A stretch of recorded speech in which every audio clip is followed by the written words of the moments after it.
परमेश्वर के तीन भाग हैं, परमेश्वर पिता, परमेश्वर पुत्र और परमेश्वर पवित्र आत्मा। और ये तीनों एक हैं, सच्चा और जीवित परमेश्वर। सब तीनों अलग अलग हैं, फिर भी ये तीनों एक हैं।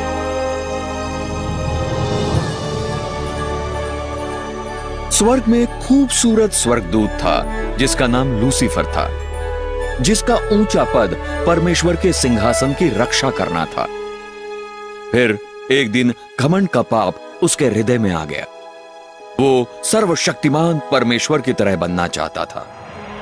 लूसीफर ने अपने पागलपन में बहुत सारे स्वर्गदूतों को स्वर्ग पर कब्जा जमाने के लिए अपने साथ मिलने के लिए उकसाया, लेकिन लूसीफर के पास एक बड़ी समस्या थी।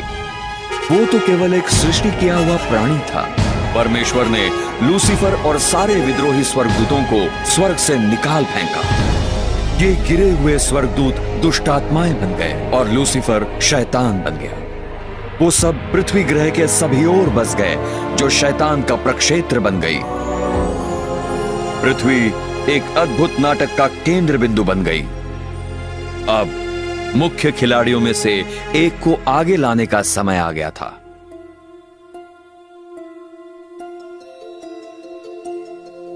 परमेश्वर ने कहा, आओ हम मनुष्य को अपने स्वरूप में बनाएं, अपनी समानता में, और उन्हें समस्त पृथ्वी पर प्रभुत्व दें। इसलिए परमेश्वर ने मनुष्य को अपनी स्वयं की प्रतिमा में बनाया। परमेश्वर की प्रतिमा में उसने उसे बनाया, नर और नारी उसने उन्हें बनाया। और प्रभु परमेश्वर ने पृथ्वी की धूल से मनुष्य की रचना की और उसके नथुनों में जीवन की सांस फूंकी, और मनुष्य एक जीवित प्राणी बन गया। आदम सिद्ध था और सर्वदा जीने के लिए बनाया गया था, लेकिन शैतान बहुत क्रोधित था। उसके क्षेत्र में एक नई सृष्टि ने धावा किया था, जिसका नाम था मनुष्य।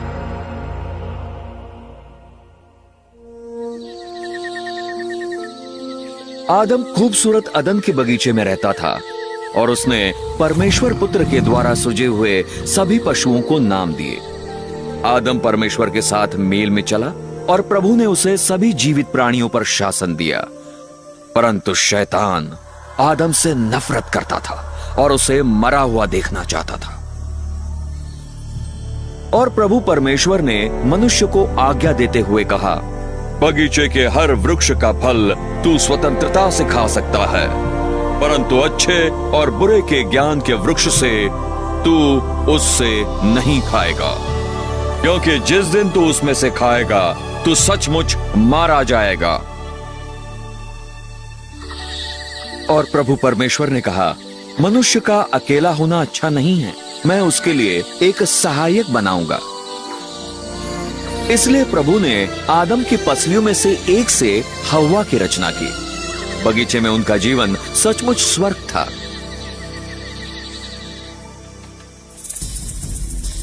जब हव्वा अकेली थी, शैतान उसके पास एक खूबसूरत सांप के रूप में आया। उसने हव्वा से झूठ बोला और उसे मना किए वृक्ष से खाने को लुभाया। हव्वा ने एक भयानक गलती की। उसने परमेश्वर की जगह शैतान की बात मान ली। आज्ञा भंग करते हुए दोनों आदम और हव्वा ने मना किए फल को खाकर परमेश्वर के सामने पाप किया। उन्होंने अपनी निर्दोषता खो दी। दोनों की आत्मिक तौर से मृत्यु हो गई और पाप उनकी संतानों पर छूत की बीमारी की तरह गुजर गया। इस नतीजे से हम सब में से कोई भी पाप से रहित नहीं है। परमेश्वर पाप से घृणा करता है और अपनी उपस्थिति में उसकी अनुमति नहीं देगा। मृत्यु का शाप पूरी मनुष्य जाति और पृथ्वी पर आ गया। प्रभु ने पाप के कारण भूमि को कांटे और कांटेदार पौधे उगाने का शाप दिया। इसलिए प्रभु परमेश्वर ने उसे अदन के बगीचे से बाहर निकाल दिया, उस धरती को जोतने के लिए जहां से उसे निकाला गया था। इसके नतीजे से शैतान ने इस विश्व प्रणाली पर नियंत्रण कर लिया। मनुष्य के पास अब पूरी पृथ्वी पर अधिकार नहीं रहा और वो अब अंधकार के राजकुमार का और उसकी पलटनों का गुलाम बन गया था। फिर भी परमेश्वर ने अपने प्रेम में आदम द्वारा किए हुए नुकसान की भरपाई करने के लिए एक उद्धारकर्ता को भेजने का वायदा किया। आदम और हव्वा के बहुत बच्चे हुए। उनके 2 पुत्रों का नाम कैन और हाबिल था। कैन, जो कि पहला पुत्र था, दुष्ट क्रोध में आकर अपने भाई हाबिल की हत्या कर दी। मनुष्य जाति का अब नीचे की ओर गिराव आरंभ हो चुका था। जैसे अंधकार की सामर्थ्य पृथ्वी पर फैलने लगी, मनुष्य जाति और हिंसक हो गई। खत्म न होने वाले युद्ध और हत्या, बलात्कार और अति वेदना जैसे निर्दयी कार्य बढ़ते गए। प्रभु के अनुग्रह के बावजूद मनुष्यों के हृदय परमेश्वर के विरुद्ध होते गए, और क्योंकि उनको परमेश्वर का भय नहीं था, मनुष्य जाति अपने दुष्टता के सबसे निचले स्तर पर गिर गई, यहां तक कि अपने बच्चों को शैतान के लिए बलि चढ़ाने लगे। प्रभु से प्रेम करने वाले मनुष्य का मिलना बहुत कठिन था।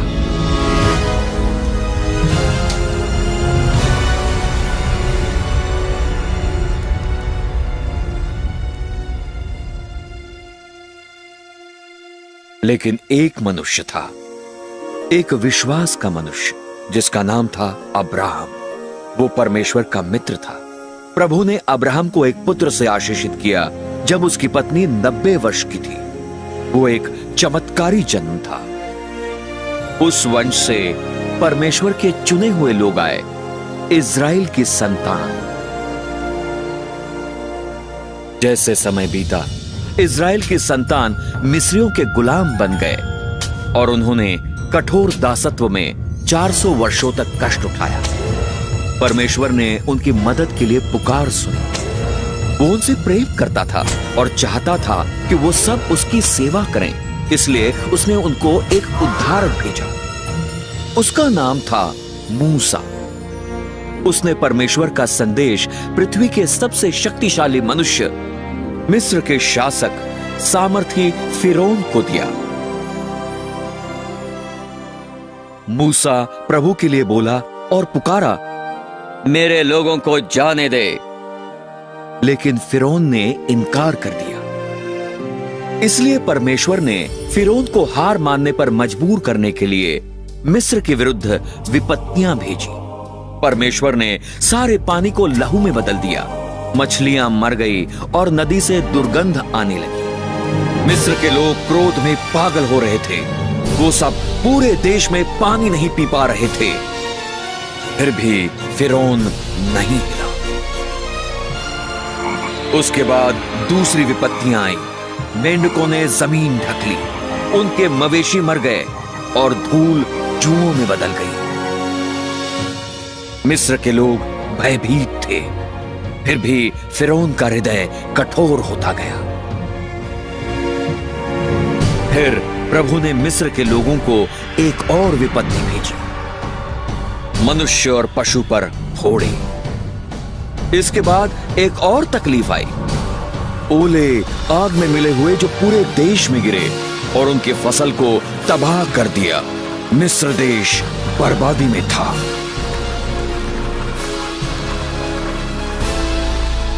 अंतिम महाविपत्ति सारे मिस्र देश के पहिलौठों को मार डालेगी। मूसा ने इज़राइल के संतान को चेतावनी दी कि उन्हें एक मेमने का लहू अपने दरवाजों की चौखटों पर परमेश्वर के अंतिम शाप से बचाव के रूप में लगाना चाहिए। परमेश्वर ने मिस्र का न्याय किया। आधी रात को वह विनाशक के साथ पहिलौठों को मारते हुए देश से गुजरा। लेकिन जब प्रभु ने चौखटों पर लहू देखा, उसने विनाशक को उस घर में प्रवेश करने नहीं दिया।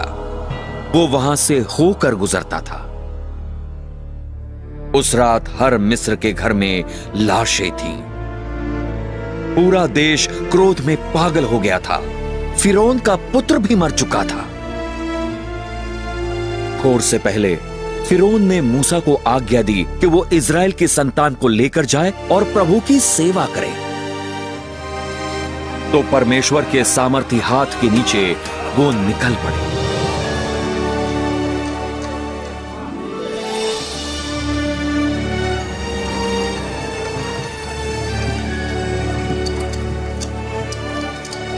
और उन 430 वर्षों के अंत में ठीक उसी दिन ऐसा हुआ कि प्रभु के सारे जन मिस्र देश से निकल आए। वो रात प्रभु के निमित्त मानने के योग्य है, उन्हें मिस्र देश से बाहर लाने के लिए। फिरौन ने उन्हें रोकने की एक अंतिम कोशिश की, लेकिन परमेश्वर ने लाल समुद्र खोल दिया और मूसा और इजराइल की संतान को भागने दिया। फिर प्रभु ने समुद्र फिरौन की सेना पर डालकर उनको तबाह कर दिया।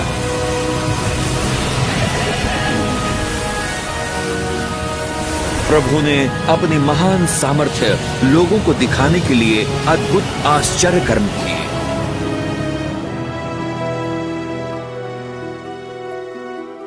परमेश्वर ने फिर अपने लोगों को नियम दिए, 10 आज्ञाएं, उनको पाप से बचाने के लिए और उनका जीवन में मार्गदर्शन करने के लिए।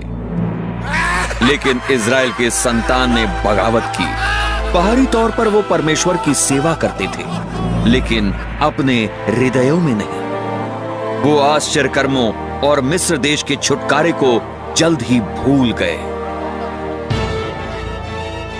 इस कारण परमेश्वर ने उन पर राज करने के लिए राजाओं को खड़ा किया, लेकिन राजाओं ने भी परमेश्वर की दृष्टि में पाप किया और उन्होंने अपनी मूर्तियों की सेवा की जो उनके लिए फंदा बन गई।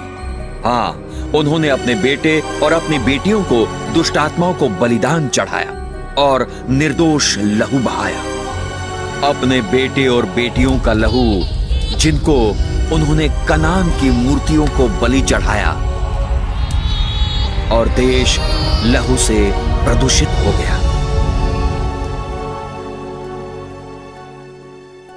फिर परमेश्वर ने अपने भविष्यवक्ताओं को लोगों को चेतावनी देने के लिए भेजा कि वो अपने पापों के पश्चाताप करें और परमेश्वर की सेवा करें, लेकिन उन्होंने बार बार बगावत की। लोग इन भविष्यवक्ताओं से नफरत करते थे और पश्चाताप करके परमेश्वर की सेवा करने के बजाय उन्होंने बिना किसी दया के इन परमेश्वर के जनों की हत्या की। बार बार इजराइल की संतान ने पाप किया। इसके परिणाम स्वरूप परमेश्वर ने यह होने दिया कि वो बंदी बनकर गुलामी में कष्ट उठाएं। आज हम सबको देखें, हम कोई भिन्न नहीं है।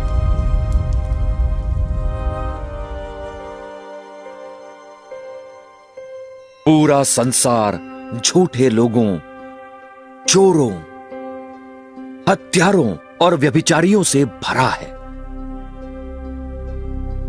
हमें प्रतिशोध बहुत पसंद है। हम सब पाप के शाप की अधीनता में हैं। पवित्र शास्त्र ऐलान करता है, क्योंकि सबने पाप किया है और परमेश्वर की महिमा से रहित है। आइए देखते हैं कि एक पापी के मरने के बाद उसका क्या होता है। यह मनुष्य सोचता था कि इसके पास सब कुछ था। पवित्र शास्त्रों ने कहा, और मैं अपने प्राण से कहूंगा, प्राण, तेरे पास बहुत वर्षों के लिए संपत्ति है। चैन कर, खा, पी और सुख से रह।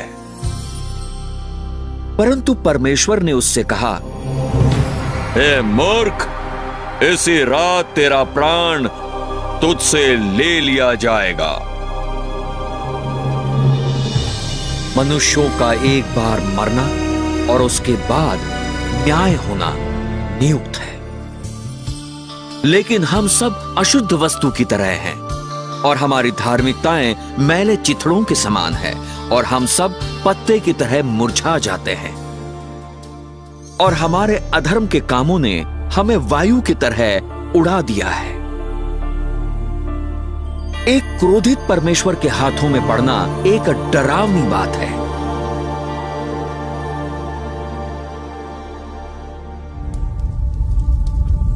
मृत्यु के बाद उसके प्राण को परमेश्वर के भयानक न्याय का इंतजार करने के लिए नरक में ले जाया जाता है, सिर्फ इसलिए क्योंकि उसने परमेश्वर के अनंत जीवन के प्रेम उपहार को अस्वीकार किया।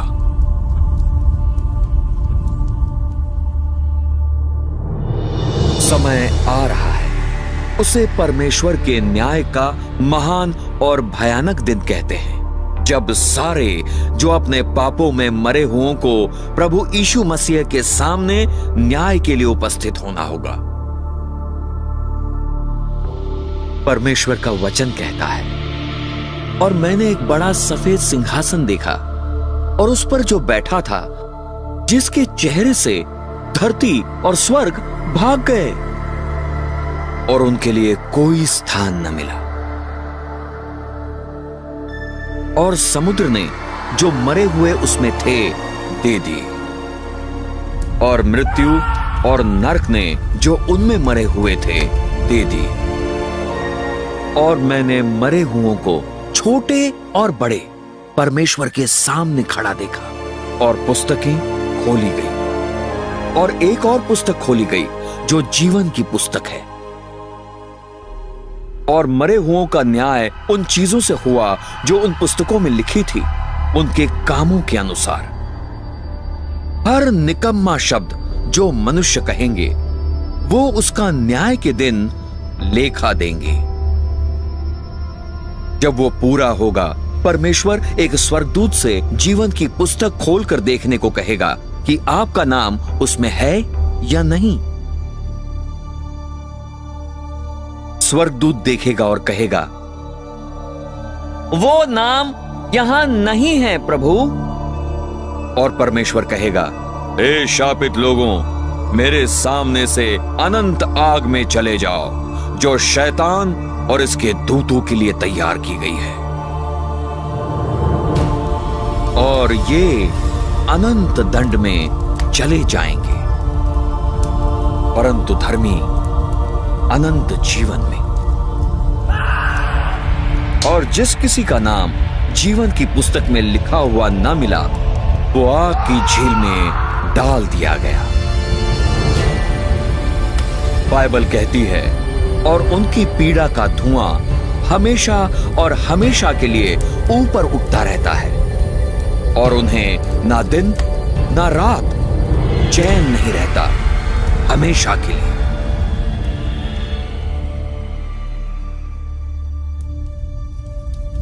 लेकिन परमेश्वर ने अपने महान प्रेम में एक मार्ग तैयार किया, जिससे आप इस भयानक स्थान से बच सकते हैं। वो नहीं चाहता कि कोई नाश हो, बल्कि ये कि सभी पश्चाताप करें।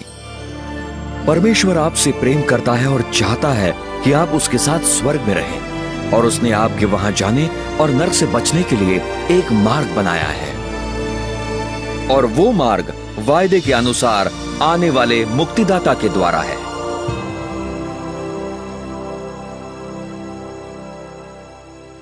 यहूदियों ने उसकी उनके मसीहा के रूप में खोज की और सदियों तक प्रार्थना की कि वो आए और उनका उद्धार करें। लगभग मसीह के जन्म से 769 वर्ष पूर्व भविष्यवक्ता यशायाह ने इस्राएल देश से कहा, इसलिए प्रभु तुम्हें खुद चिन्ह देगा। देखो, एक कुंवारी गर्भवती होगी और एक पुत्र जनेगी, और नाम इम्मानुएल होगा, जिसका मतलब है परमेश्वर हमारे साथ है। शैतान को भविष्यवाणी समझ में आई। उस समय से इस्राएल की हर कुंवारी पर ध्यानपूर्वक नजर रखी गई। वर्षों बाद मसीहा के जन्म से पहले इस्राएल फिर एक बार एक विदेशी सत्ता के नीचे गुलामी में था। इस बार वो शक्तिशाली रोमी साम्राज्य था। रोम ने यहूदियों पर कोई दया नहीं दिखाई। यह अंधकारपूर्ण समय था जब परमेश्वर के उद्धार की महान योजना प्रारंभ हुई।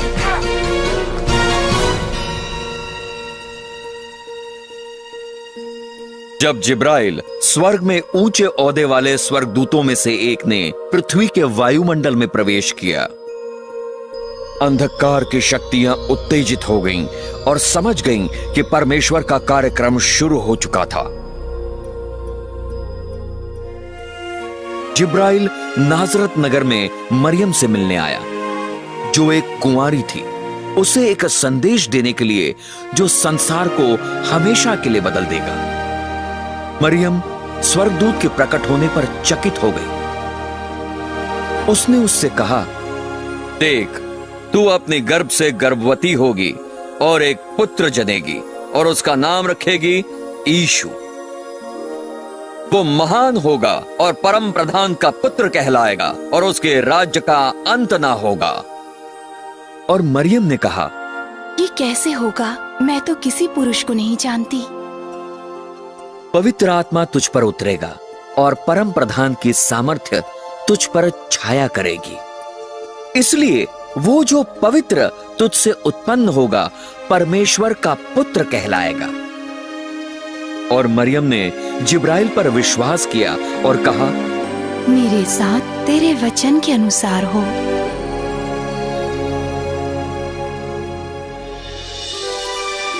यीशु स्वर्ग की महिमा छोड़ता है अपना उद्देश्य शुरू करने के लिए। गंतव्य नासरत।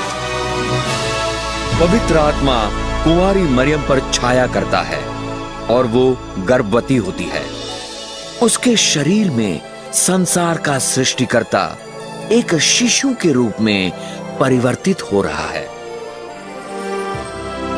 देर बाद मरियम का उसकी बड़ी चचेरी बहन, जो 6 महीनों से गर्भवती थी, मिलने का मार्गदर्शन हुआ। जब इलीशिबा ने मरियम का अभिनंदन सुना, उसकी गर्भ में शिशु उछला और वो पवित्र आत्मा से परिपूर्ण हो गई। इलीशिबा के बच्चे का जन्म होगा यूहन्ना बपतिस्मा देने वाला। और इलीशिबा ने कहा, स्त्रियों में तू धन्य है और धन्य है तेरी गर्भ का फल। मरियम की यूसुफ के साथ मंगनी हो चुकी थी, परंतु अब वो बच्चे के साथ गर्भवती थी और यहूदी कानून किसी भी कन्या जो विवाह से पहले गर्भवती हो जाए उसके लिए मृत्यु की मांग करता था। ये मरियम के लिए एक मुख्य समस्या थी। ऋषियों के पीछे शैतान चाहता था कि मरियम की पथराव से मृत्यु हो ताकि बच्चे की हत्या हो जाए, परंतु यूसुफ मरियम से प्रेम करता था और नहीं चाहता था कि वो जनता में एक उदाहरण बने। वो उसकी सुरक्षा के लिए भयभीत था और विवाह को चुपचाप स्थगित कर देने की योजना बनाई। प्रभु का स्वर्गदूत यूसुफ के स्वप्न में प्रकट हुआ और कहा, तू अपने पत्नी मरियम को अपने यहां लाने से मत डर, क्योंकि जो उसकी गर्भ में है वो पवित्र आत्मा की ओर से है और वो एक पुत्र जनेगी और तू उसका नाम यीशु रखना, क्योंकि वो उसके लोगों का उनके पापों से उद्धार करेगा। फिर यूसुफ और मरियम का नासरत नगर में विवाह हुआ।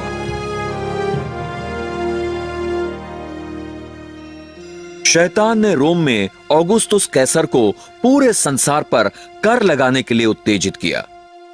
शैतान ने ये बुरे के लिए किया, लेकिन ऐसा करने में उसने बाइबल की भविष्यवाणी पूर्ण करने में सहायता की। यूसुफ और मरियम को बैतलहम की यात्रा करने पर विवश किया, जहां बाइबल कहती है यीशु का जन्म होगा।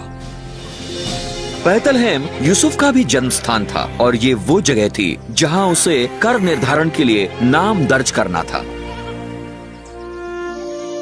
मरियम अभी जन्म देने वाली थी।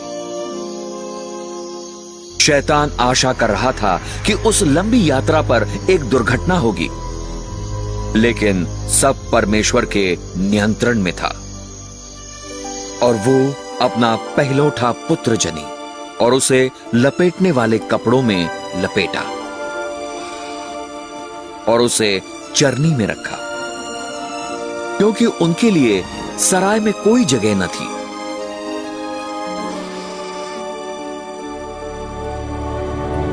उस रात गडरिये अपनी भेड़ों की पास के मैदान में रखवाली कर रहे थे। प्रभु का स्वर्गदूत उनके सामने प्रकट हुआ और कहा, डरो नहीं, क्योंकि देखो, मैं तुम्हारे लिए बड़े आनंद का शुभ समाचार लाया हूं, जो सब लोगों के लिए होगा। क्योंकि आज दाऊद के नगर में तुम्हारे लिए एक उद्धारकर्ता जन्मा है, जो मसीह प्रभु है।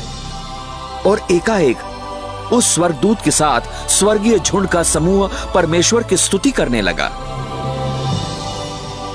यह अधीन तबेला वो जगह थी जहां ब्रह्मांड का सृष्टिकर्ता जन्मा था।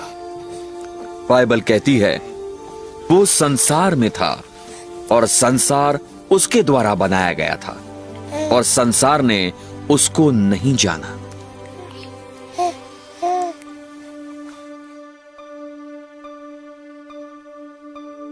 बाइबल यीशु का इस प्रकार वर्णन करती है, आदि में वचन था और वचन परमेश्वर के साथ था और वचन परमेश्वर था। यही आदि में परमेश्वर के साथ था। सब चीजें उसके द्वारा बनाई गई और उसके बिना कोई चीज उत्पन्न नहीं हुई जो उत्पन्न हुई।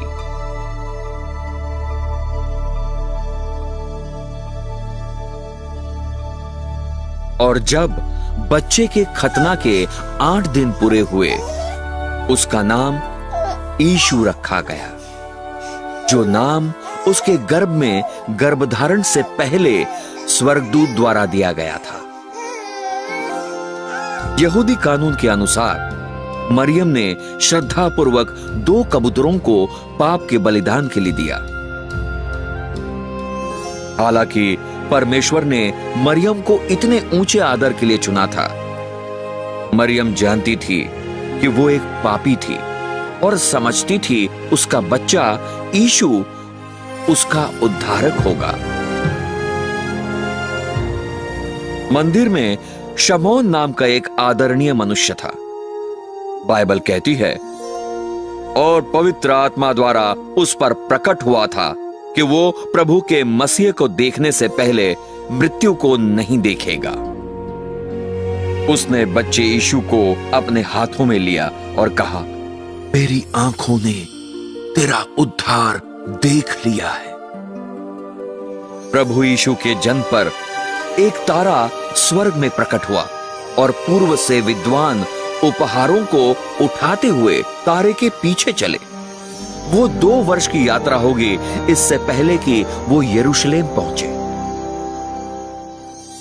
वो विद्वान राजा हेरोदेस के पास आए और उन्होंने पूछा, कहाँ है वो जो यहूदियों का राजा जन्मा है?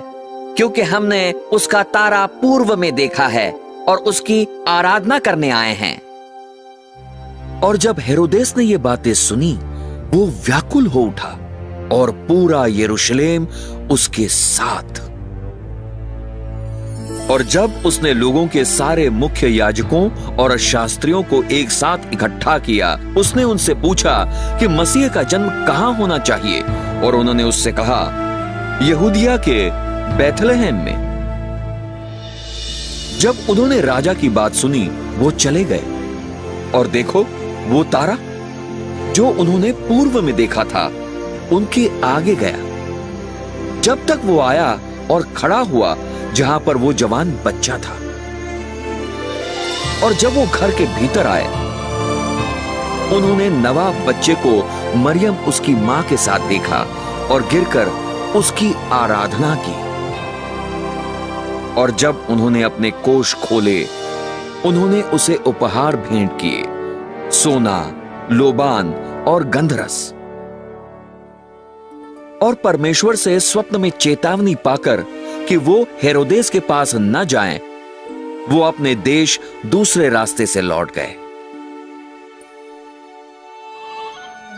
और जब वो चले गए, देखो, प्रभु का स्वर्गदूत यूसुफ के स्वप्न में प्रकट हुआ और कहा, उठ और छोटे बालक और उसकी माता को लेकर मिस्र को भाग जा, और जब तक मैं तुझसे न कहूं तब तक वहीं पर रहना, क्योंकि हेरोदेस जवान बालक को ढूंढेगा ताकि वो उसे मार सके।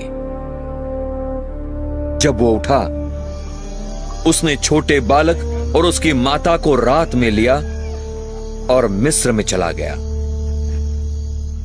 तब हेरोदेस, जब उसने देखा कि विद्वानों ने उसके साथ धोखा किया था, अत्यंत क्रोध से भर गया और लोगों को भेजकर बैतलहम और आसपास के स्थानों के सारे बच्चों को मरवा डाला जो 2 वर्ष या कम की आयु के थे, उस समय हिसाब से जो उसने विद्वानों से बड़े ध्यान से पूछताछ की थी। तब वो वचन पूरा हुआ जो यिर्मयाह भविष्यवक्ता द्वारा कहा गया था, जो इस प्रकार था। रामा में एक आवाज सुनाई देती है, विलाप और रोने की और बड़े शोक की। राहेल अपने बच्चों के लिए रो रही है और शांत ना होगी क्योंकि वो नहीं है। हालांकि बेकसूरों की बड़ी मात्रा में हत्या हुई थी, परमेश्वर इनके कीमती छोटे प्राणों को स्वर्ग ले गया।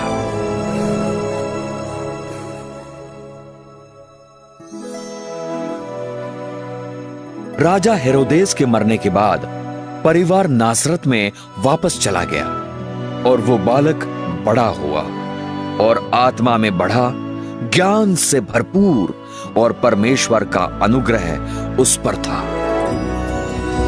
अब उसके माता पिता हर वर्ष फसह के पर्व के लिए यरूशलेम जाया करते थे और जब वो 12 वर्ष का था, वो पर्व के रस्म के बाद यरूशलेम गए। फसह के पर्व के समय यीशु समझा कि एक दिन परमेश्वर का मेमना होकर संसार के पापों के लिए उसका बलिदान होगा। ये जिया हुआ सबसे महान जीवन था। पर्व के अंत में उसके परिवार के साथ घर जाने के बजाय यीशु प्रधान मंदिर में विद्वानों के साथ था, दोनों उनकी सुनते हुए और उनसे प्रश्न पूछते हुए। शैतान ने अपने शत्रु को देखा और उसके शब्दों को सुना। विद्वान उसकी समझ और उत्तरों से आश्चर्यचकित हो गए। जवान यीशु व्यवस्था के बारे में इतना कैसे जानता था? यह बड़ा आसान था। अपनी महिमा में 1500 वर्ष पहले उसने खुद सीनै पर्वत पर मूसा को व्यवस्था दी थी। जब यूसुफ और उसकी मां ने यीशु को ढूंढ लिया, वो चकित हो गए और उसकी मां ने उससे कहा, पुत्र, तूने हमारे साथ ऐसा व्यवहार क्यों किया? और उसने उनसे कहा, तुमने मुझे क्यों ढूंढा? क्या तुम नहीं जानते कि मुझे अपने पिता का कार्य करना है? और यीशु ज्ञान और कद में और परमेश्वर और मनुष्य के साथ अनुग्रह में बढ़ता गया। 18 वर्ष बाद यूहन्ना बपतिस्मा देने वाले से पूछा गया कि क्या वो एक भविष्यवक्ता था। उसने उनको उत्तर दिया और कहा, मैं पानी से बपतिस्मा देता हूँ, लेकिन तुम्हारे बीच एक खड़ा है जिसे तुम जानते नहीं। वो है जो मेरे बाद आ रहा है और मुझसे पहले अधिमान्यता है, जिसके जूतों की बंद खोलने के मैं योग्य नहीं हूँ। अगले दिन यीशु, जो अब 30 वर्ष का था, यूहन्ना के पास बपतिस्मा लेने आया। जब यूहन्ना बपतिस्मा देने वाले ने उसे देखा, उसने कहा, देखो परमेश्वर का मेमना जो संसार के पाप को ले जाता है। और यीशु जब उसका बपतिस्मा हुआ, पानी से सीधा बाहर गया और देखो आकाश उसके लिए खुल गया और उसने परमेश्वर की आत्मा का एक कबूतर के रूप में नीचे आते और उस पर उतरते देखा। और देखो आकाश से एक आवाज आई कहते हुए, ये मेरा प्रिय पुत्र है जिसमें मैं बहुत प्रसन्न हूं। तुरंत आत्मा से उसका जंगल में मार्गदर्शन हुआ और वो जंगली जानवरों के साथ था। शैतान द्वारा परीक्षा करता रहा और उसने 40 दिनों तक कुछ नहीं खाया। शैतान की सारी प्रभु से पाप करवाने की कोशिशों के बावजूद वो संपूर्ण रूप से असफल रहा, क्योंकि यीशु सर्वशक्तिमान परमेश्वर है और उसमें कोई पाप नहीं है। जब परीक्षा समाप्त हुई यीशु ने कहा, दूर हो जा शैतान, क्योंकि ये लिखा है, तू अपने प्रभु परमेश्वर की आराधना करेगा और केवल उसकी ही सेवा करेगा। फिर शैतान ने उसे छोड़ दिया और देखो, स्वर्गदूतों ने आकर उसकी सेवा की। जैसे प्रभु ने अपनी सेवकाई प्रारंभ की, उसने प्रचार किया, पश्चाताप करो क्योंकि परमेश्वर का राज्य निकट है। और यीशु ने परमेश्वर के हृदय को यह कहकर प्रकट किया, अपने शत्रुओं से प्रेम करो, जो तुमसे नफरत करते हैं उनके लिए अच्छा करो। उसकी शिक्षा ने लोगों को अचंभित किया और उन्होंने कहा, इस मनुष्य की तरह किसी मनुष्य ने बातें नहीं की। ज्यादातर धार्मिक अगुवे जो मंदिर का संचालन करते थे, धनी पाखंडी थे, जिनमें कोई दया न थी और परमेश्वर की व्यवस्था को भ्रष्ट कर दिया था। वो सब जल्द ही प्रभु यीशु के शत्रु बन गए। परमेश्वर का मंदिर एक धन बनाने का स्थान बन चुका था, जहां गरीब और निर्दोषों के साथ धोखा किया जाता था। जब यीशु ने ये देखा, क्रोध में उसने एक कोड़ा बनाया और धार्मिक धोखेबाजों को मंदिर से बाहर भगा दिया, सर्राफों के पैसे बिखेर दिए और उनके मेज पलट दिए और कहा, मेरे पिता के घर को व्यापार का घर मत बनाओ।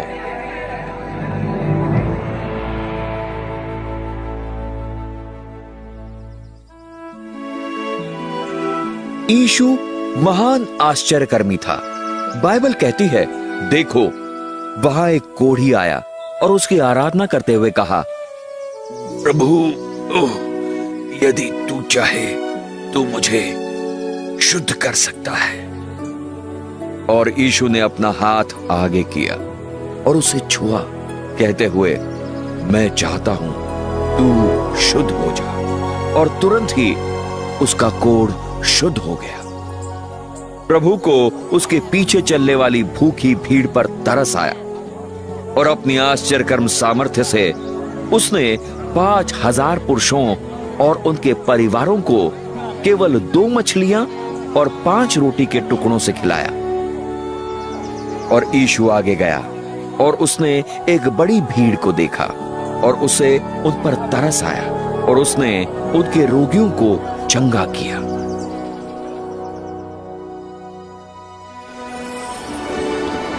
एक रात यीशु ने अपने चेलों को पानी पर चलकर आश्चर्यचकित किया। उसने उनसे कहा, ढाढ़स बांधो, ये मैं हूं, डरो मत। सारी सृष्टि ने परमेश्वर के पुत्र की आज्ञा मानी। यीशु ने ऐलान किया, मैं पुनरुत्थान और जीवन हूं। वो जो मुझ पर विश्वास करता है, यद्यपि वो मरा हो, फिर भी वो जिएगा। अपनी सामर्थ्य के प्रदर्शन में वो लाजर की कब्र के पास आया, जो 4 दिनों से मरा हुआ था, और यीशु ऊंची आवाज में चीखा, लाजर निकल आ। और वो जो मर गया था, कफन से हाथ और पांव में बंधे हुए निकल आया। और ये समाचार सब जगह फैल गया कि यीशु मरे हुओं को भी जीवित कर सकता है। जब संध्या हुई, वो उसके पास बहुत लोगों को लाए जिनमें दुष्ट आत्माएं थी, और उसने आत्माओं को अपने वचन से निकाला और उनके सारे रोगियों को चंगा किया। आम लोग यीशु की प्रशंसा करते थे। उसका सबसे बड़ा विरोध धार्मिक अगुओं से आया। उन्होंने उस पर दोष लगाया, कहते हुए उसकी सामर्थ्य शैतान से आई है। लेकिन यीशु ने उनसे कहा, तुम सब तुम्हारे पिता शैतान के हो और अपने पिता की लालसाओं को तुम पूरा करोगे। वो आदि से हत्यारा था और सत्य में कभी नहीं रहा, क्योंकि उसमें कोई सत्य नहीं है। जब वो झूठ बोलता है, वो खुद का स्वभाव बोलता है, क्योंकि वो एक झूठा है और झूठ का पिता है। और क्योंकि मैं तुमसे सत्य कहता हूं, तुम सब मुझ पर विश्वास नहीं करते। पर्दे के पीछे शैतान इसमें बहुत उलझा हुआ था। लेकिन आपको जानना चाहिए कि इससे पहले कि शैतान किसी के विरुद्ध बढ़े, उसे पहले स्वर्ग के परमेश्वर पिता से अनुमति लेनी होती है। और इसलिए बाइबल की भविष्यवाणी पूरी करने के लिए परमेश्वर ने शैतान को प्रभु यीशु पर आक्रमण करने की अनुमति दी। बाद में प्रभु के धार्मिक विरोधियों ने उसको फंसाने की कोशिश की, ये पूछकर क्या कैसर को कर देना उचित है या नहीं। लेकिन यीशु ने उनकी दुष्टता को समझा और कहा, तुम सब मुझे क्यों परखते हो कपटियों? मुझे वो दिनार दिखाओ। और वो उसके पास एक दिनार लाए और उसने उनसे कहा, ये छाप और नाम किसके हैं? उन्होंने उससे कहा, कैसर के। फिर उसने उनसे कहा, इसलिए जो चीजें कैसर की हैं, वो कैसर को दो, और परमेश्वर को जो चीजें परमेश्वर की हैं। जब उन्होंने ये शब्द सुने, उन्होंने अचंभा किया और उसे छोड़ा और अपने रास्ते चले गए। यीशु ने फरीसियों की असलियत खोल दी जब उसने कहा, तुम पर हाय शास्त्रियों और फरीसियों, कपटियों, तुम सब चूना फेरी कब्र के समान हो, जो बाहर से तो सुंदर दिखाई देती हैं, परंतु भीतर मुर्दों की हड्डियां और सब प्रकार की मलिनता से भरी है। हे सांपों, हे करेतों के बच्चों, तुम सब नरक के दंड से कैसे बचोगे?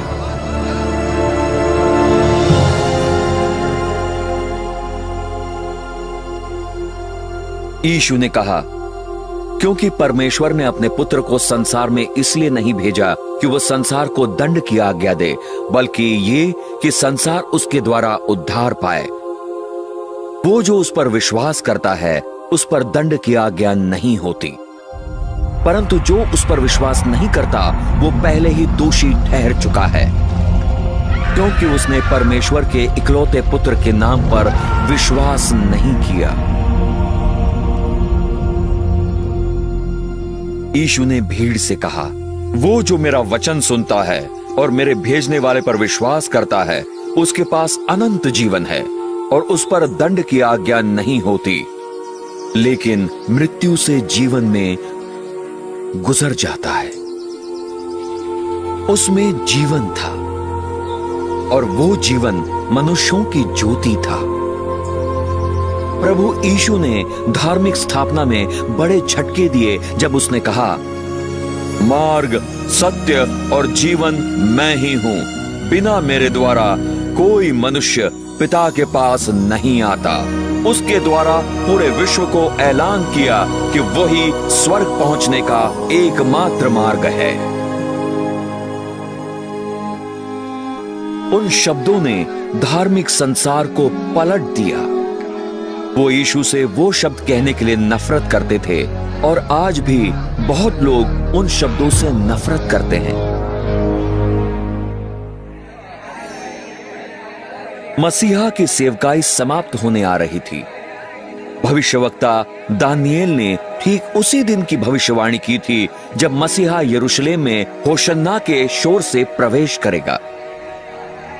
लेकिन यीशु जानता था कि एक सप्ताह के भीतर वो चिल्ला रहे होंगे, उसे सूली पर चढ़ाओ। शैतान अपने सबसे बड़े शत्रु की मृत्यु का षड्यंत्र रचने के लिए धार्मिक अगुओं को उकसाने में व्यस्त था। आखिरकार वो यीशु मसीह था जिसने उसे और उसके दूतों को स्वर्ग से बाहर फेंका था। चेले अभी भी यीशु के यरूशलेम में जीत के प्रवेश से उत्तेजित थे, ये विश्वास में कि वो शीघ्र राजा बनेगा। लेकिन फसह भोज के समय यीशु ने समझाया कि वो अपना लहू बहाकर मरने वाला था।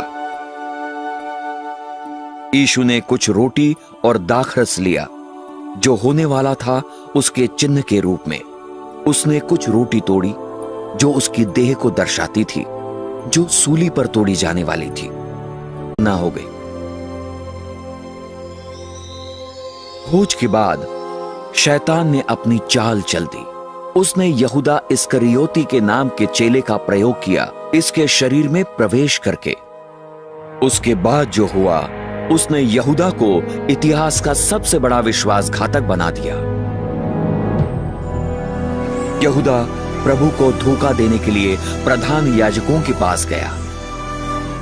यहूदा चांदी के 30 टुकड़ों के लिए धार्मिक भीड़ को बिक गया। फिर शैतान इस विश्वास में कि उसकी जीत का समय आ गया था, अंधेरे सामर्थों को यरूशलेम बुलाया, यीशु संसार की ज्योति का नाश करने के लिए। उस रात यीशु अपने चेलों को लेकर गतसमनी के बगीचे को गया और उनको छोड़ा ताकि वो अकेले प्रार्थना कर सके। बाइबल कहती है, और वेदना में होकर उसने और सत्यतापूर्वक प्रार्थना की और उसका पसीना मानो लहू की बड़ी बूंदों की तरह जमीन पर गिर रहा हो। यीशु, जिसने कोई पाप नहीं किया, ना उसके मुंह में कोई छल पाया गया, पूरे संसार के पापों को अपने ऊपर लेने वाला था। यीशु ने प्रार्थना की कहते हुए, हे मेरे पिता, अगर हो सके तो ये प्याला मुझ पर से गुजरने दे, तथापि मेरी नहीं परंतु तेरी इच्छा पूरी हो। देखो, वो घड़ी आ पहुंची है और मनुष्य का पुत्र पापियों के हाथों में धोखे से पकड़वाया जाता है। और तुरंत जब वो बोल ही रहा था, आया यहूदा, 12 चेलों में से एक, और उसके साथ प्रधान याजकों और शास्त्रों और पुरनियों की ओर से तलवारों और लाठियों के साथ एक बड़ी भीड़ थी। यहूदा ने उन्हें एक चिन्ह दिया, कहते हुए, जिसे मैं चूम लूं वो वही है, उसे जल्द पकड़ लेना। यीशु ने उससे कहा, यहूदा, तू मनुष्य के पुत्र को एक चुंबन से धोखा देता है? तब वो सब आए और हाथ उस पर रखे और उसे पकड़ लिया। और देखो, उनमें से एक जो यीशु के साथ था, अपना हाथ बढ़ाकर अपनी तलवार निकाल दी और महायाजक के दास का कान उड़ा दिया। लेकिन यीशु ने उसके कान को छुआ और उसे चंगा किया और उन सब से कहा कि अपनी तलवार को उसके म्यान में रख ले, क्योंकि सब जो तलवार चलाएंगे तलवार से नष्ट होंगे। यीशु ने उन्हें याद दिलाया कि वो स्वर्ग में अपने पिता से प्रार्थना कर सकता था और वो उसे बचाने के लिए स्वर्गदूतों की 12 पलटन से अधिक दे सकता था। वो 72,000 स्वर्गदूतों से भी अधिक होगा। लेकिन यीशु ने स्वर्गदूतों को उसकी रक्षा नहीं करने दी, क्योंकि उसे पवित्र शास्त्र की पूर्ति के लिए सूली पर चढ़ाया जाना था और उसे गिरफ्तार किया गया। शैतान प्रसन्न हो उठा। उसका मुख्य शत्रु रक्षाहीन था और शैतान के प्रतिशोध का समय आ गया था। और जिन्होंने यीशु को पकड़ा, उसे काइफा नामक महायाजक के पास ले गए, जहां शास्त्री और पुरनिये इकट्ठा हुए थे। अब प्रधान याजक, पुरनिये और सारी महासभा यीशु को मार डालने के लिए झूठी गवाहियों की खोज में थे। उन्होंने यीशु से यह प्रश्न पूछा, क्या तू मसीहा है, परम धन्य का पुत्र? यीशु ने कहा, मैं हूं। तब महायाजक ने अपने वस्त्र फाड़े, कहते हुए, इसने परमेश्वर की निंदा की है, हमें और गवाहों की क्या आवश्यकता है? देखो, अब तुम सब ने इसकी निंदा सुनी है, तुम सब क्या सोचते हो? उन्होंने जवाब दिया और कहा, वो मृत्यु योग्य दोषी है। तब उन्होंने उसके मुख पर थूका और उसे घूंसे से मारे। दूसरों ने उसे अपने हाथों की हथेलियों से मारा। और जब उन्होंने उसे बांध लिया था, वो उसे ले गए और उसको पुन्तियुस पिलातुस हाकिम को सौंप दिया। और जब उस पर प्रधान याजकों और पुरनियों द्वारा इल्जाम लगाया गया, उसने कोई जवाब नहीं दिया। इस घटना ने एक और भविष्यवाणी को पूरा किया। वो सताया गया और उसे पीड़ित किया गया, फिर भी इसने अपना मुंह न खोला। वो एक वध के मेमने की तरह लाया गया, और जैसे एक भेड़ अपने कतरने वाले के सामने गूंगी रहती है, वैसे ही उसने अपना मुंह न खोला। और पिलातुस ने उससे पूछा, क्या तू यहूदियों का राजा है? और उत्तर देते हुए उसने कहा, तू आप ही वो कह रहा है। आरोपों को सुनने के बाद पिलातुस राजनैतिक तौर पर फंस गया था। भय में उसने इसमें से निकलने का रास्ता सोचा, और पिलातुस ने प्रधान याजकों और लोगों से कहा, मैं इस मनुष्य में कोई दोष नहीं पाता हूं। यहूदी क्रोधित हो गए और स्थिति को लगभग एक दंगे में बदल दिया, पिलातुस पर दबाव डालते हुए।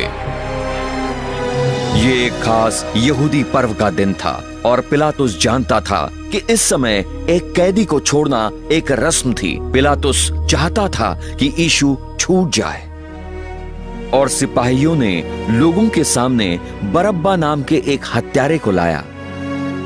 उन्हें उसमें और प्रभु यीशु के बीच चुनाव करना था। पिलातुस ने भीड़ से पूछा कि कौन छूटना चाहिए, मसीहा या बरअब्बा? उसके आश्चर्य में वो सब एक साथ चिल्लाए, ये मनुष्य नहीं परंतु बरअब्बा, बरअब्बा। पिलातुस ने पूछा कि वो इस मनुष्य जिसे यहूदियों का राजा कहा जाता है, उसके साथ क्या करे। भीड़ चिल्लाई, इसे सूली पर चढ़ाओ। पिलातुस ने यीशु में मृत्यु के लायक कुछ नहीं पाया। उसने सोचा कि यदि वो यीशु को कोड़े लगवाए, इससे भीड़ खुश होगी और वो उसे छोड़ सके। इसलिए यीशु सिपाहियों द्वारा कोड़े लगवाने के लिए ले जाया गया, परंतु यीशु स्थिति के पूर्ण नियंत्रण में था। सूली पर चढ़ाए जाने का हर कदम स्वर्ग में परमेश्वर पिता, परमेश्वर पुत्र और परमेश्वर पवित्र आत्मा द्वारा पृथ्वी के बनने से भी पहले योजनाबद्ध तरीके से बनाया गया था। उन्होंने उद्धारकर्ता के हाथों को ऊपर एक बड़े लकड़ी के टुकड़े से बांध दिया और उसे कोड़े लगाए। यह भविष्यवाणी पूरी करते हुए, मैंने अपनी पीठ मारने वालों को दे दी। यीशु के पास उनको रोकने की सामर्थ्य थी, लेकिन उसने अपनी इच्छा से उन्हें यह करने दिया। चमड़े के कोड़े में अक्सर फौलाद के टुकड़े और नुकीली हड्डियां लगी होती थी। सिर्फ पीठ पर कोड़े नहीं लगाए जाते थे, बल्कि नितंबों और पैरों पर भी। जैसे कोड़े में नुकीले कांटे और लोहा मांस को फाड़ देते थे, पेशियां कटकर खुल जाती थी। रक्त वाहिनियों को मारा जाता था, जिससे लहू फूट निकलता था। कई तो सिर्फ ये मार पड़ने से ही मर जाते थे। परंतु वो हमारे अपराधों के लिए घायल किया गया, हमारे अधर्म के कामों के कारण कुचला गया। हमारी शांति की ताड़ना उस पर थी, और उसके कोड़े खाने से हम चंगे होते हैं।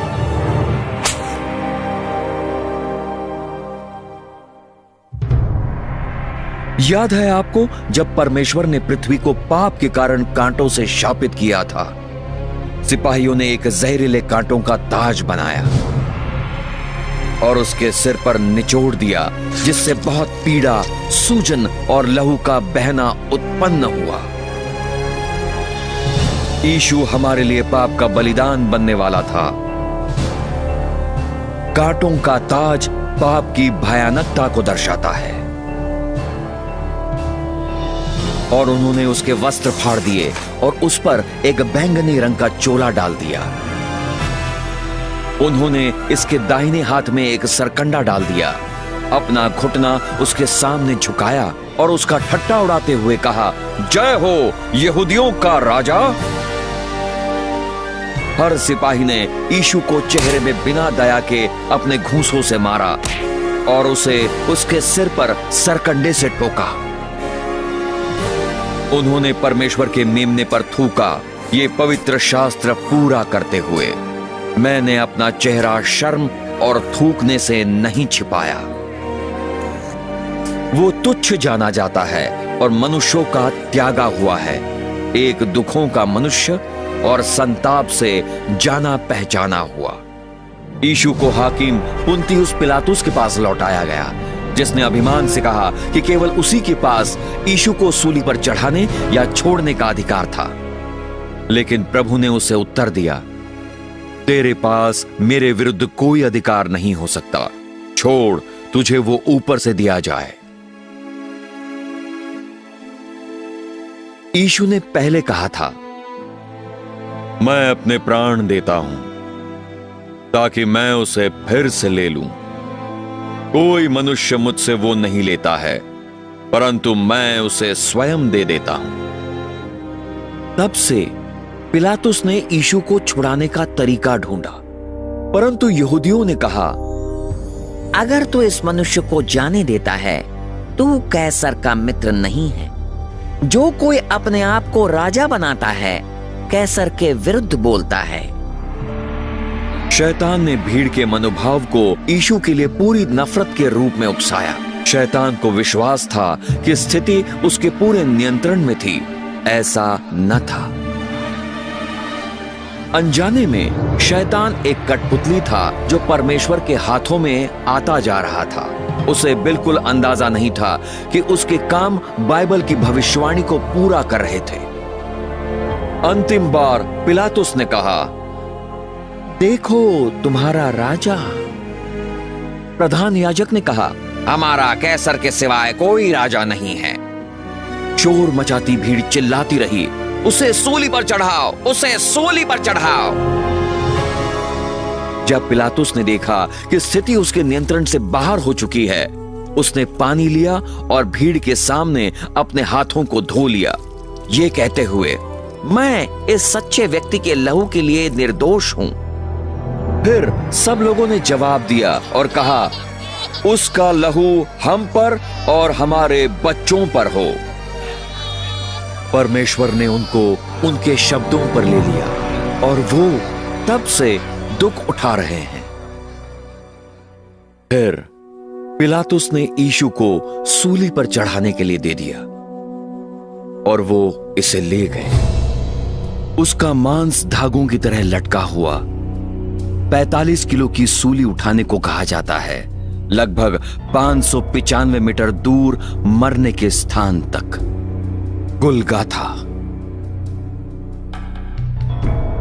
खुरदरी लकड़ी उसके उधड़ी हुई पीठ में घुस गई। अब तक वो निर्जलित तो हो ही चुका था। चमत्कार यह था कि वो अभी भी जीवित था। एक और भविष्यवाणी पूरी हुई। निश्चय ही उसने हमारे संतापों को सहा और हमारे दुखों को उठाया,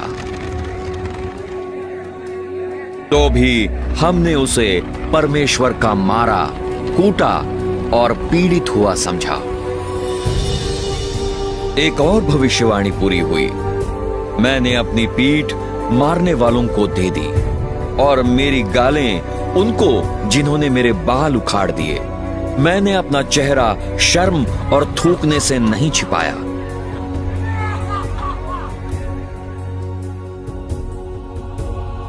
परमेश्वर ने प्रेम और करुणा में स्वर्ग छोड़ा, अपनी सृष्टि के अपमान, झूठ और नफरत को सहने और उनके पापों के लिए मरने के लिए।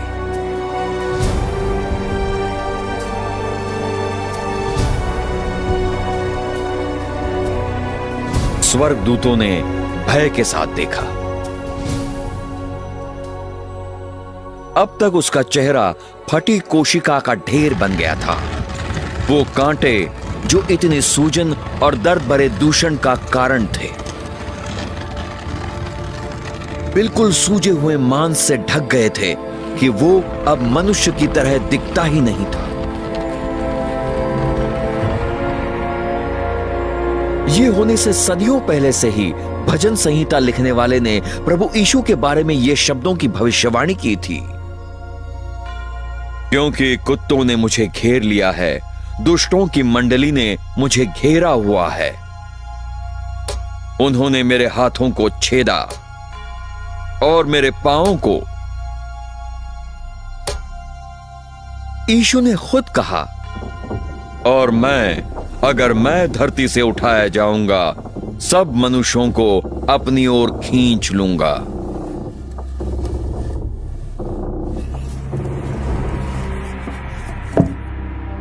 इससे बड़ा प्रेम किसी मनुष्य के पास नहीं कि एक मनुष्य अपने मित्रों के लिए अपने प्राण दे।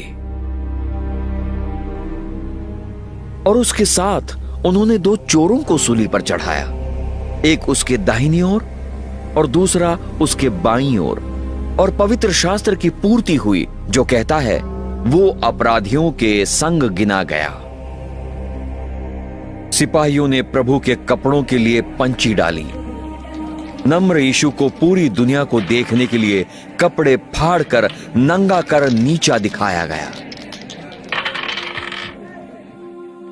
यीशु ने अपने अत्याचारियों की ओर देखा और प्रार्थना की, पिता, इन्हें क्षमा कर, क्योंकि ये नहीं जानते वे क्या कर रहे हैं। देखने वालों ने कहा, बचा अपने आप को और सूली से नीचे आ। उसी तरह प्रधान याजकों ने शास्त्रियों के साथ आपस में ठट्टा उड़ाते कहा, उसने दूसरों को बचाया, वो खुद को नहीं बचा सकता। मसीह इज़राइल का राजा सूली से अभी उतरे ताकि हम देख सकें और विश्वास कर सकें।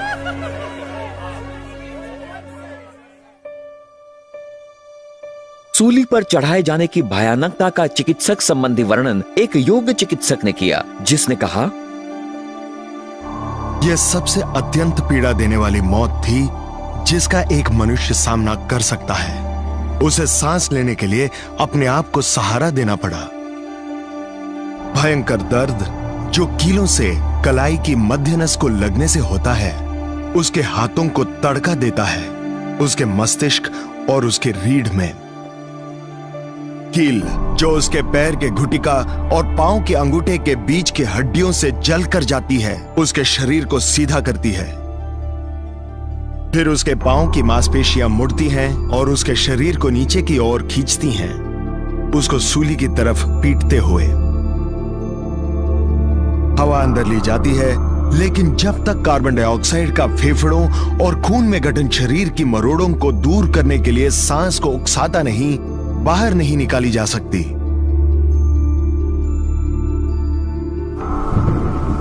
थकान, झटके, निर्जलीकरण और लकवा पीड़ित को नाश कर देते हैं।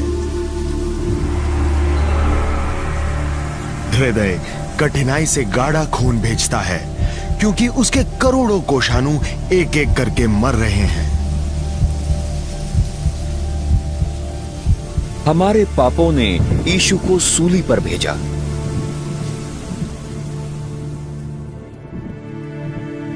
जैसे बहुत से लोग तुझ पर चकित हुए, क्योंकि उसका चेहरा किसी भी मनुष्य से अधिक बिगड़ा हुआ था और उसका रूप मनुष्यों के पुत्रों से भी अधिक। ये इतिहास को पलटने वाला क्षण था। इस दिन की तरह कोई दिन नहीं हुआ था,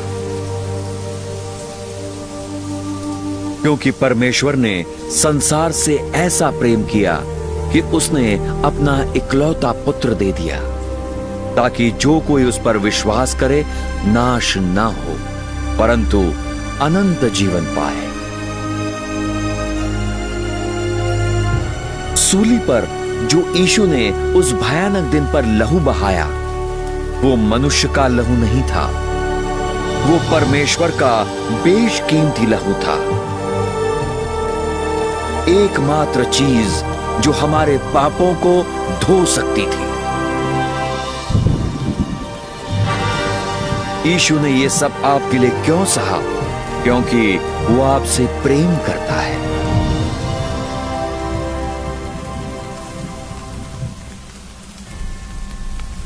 आसमान काला हो गया क्योंकि परमेश्वर पिता पाप पर नहीं देख सकता था। यीशु ने मनुष्य जाति का पाप अपने ऊपर ले लिया, जिसमें हर बुरे विचार और काम शामिल थे, और क्रूर सूली पर भयानक कीमत चुकाई। और यीशु चीखा, मेरे परमेश्वर, तूने मुझे क्यों त्याग दिया है? देखो परमेश्वर का मेमना जो संसार के पाप को ले जाता है। उसके मरने के ठीक पहले प्रभु चीखा, वो पूरा हुआ। हमें बचाने के लिए सारा काम पूरा हो चुका था। और फिर यीशु ऊंची आवाज में चीखा। उसने कहा, पिता, तेरे हाथों में मैं अपनी आत्मा सौंपता हूं। और ऐसा कहने के बाद उसने अपनी आत्मा दे दी। सूली पर बलिदान फिर कभी दोहराया नहीं जाएगा। यह निश्चित करने के लिए कि वो मर चुका था, एक सिपाही ने प्रभु की पसली पर एक भाला डाला और लहू और पानी निकल आया। और जब शतपति ने, जो उसके सामने खड़ा था, ये देखा कि उसने इस प्रकार चीखकर अपनी आत्मा दे दी, उसने कहा, सचमुच ये मनुष्य परमेश्वर का पुत्र था। उसकी मृत्यु के बाद देह को सूली से उतारा गया और मखमल के कपड़े में लपेटकर उधार लिए हुए कब्र में रखा गया। बड़ी अनिश्चितता ने यरूशलेम को जकड़ लिया। प्रभु यीशु मर चुका था। यहूदा ने अपने आप को फांसी लगा दी थी और चेले अपनी जान बचाने के डर से छिपे हुए थे। सब कुछ आशाहीन लग रहा था। चेले अपने अविश्वास में भूल गए थे कि यीशु ने कहा था कि वो फिर जी उठेगा। तब वो हो गया, सारे समय की सभी घटनाओं से सबसे महान घटना। कब्र में 3 दिनों बाद परमेश्वर की महिमा फूट निकल आई और सूली पर चढ़ाया हुआ संसार को अनंत जीवन की आशा देते हुए फिर मरे हुओं में से जी उठा। प्रभु यीशु ने पाप, मृत्यु और नरक पर महान विजय में ऐलान किया, मैं अल्फा और ओमेगा हूं, आदि और अंत हूं मैं। प्रभु कहता है, जो है और जो था और जो आने वाला है। सर्वशक्तिमान, मैं वो हूं जो जीवित है और मर चुका था, और देखो मैं हमेशा के लिए जीवित हूं। आमीन।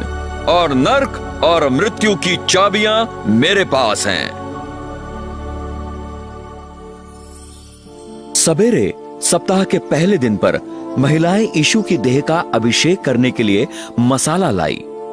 उनका एक स्वर्गदूत ने सत्कार किया, जिसने कहा, तुम सब मत डरो, मैं जानता हूं कि तुम सब यीशु जो सूली पर चढ़ाया गया था उसे ढूंढती हो।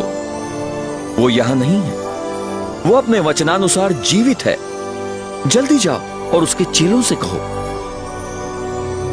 शैतान का राज्य टुकड़ों में बिखर गया था।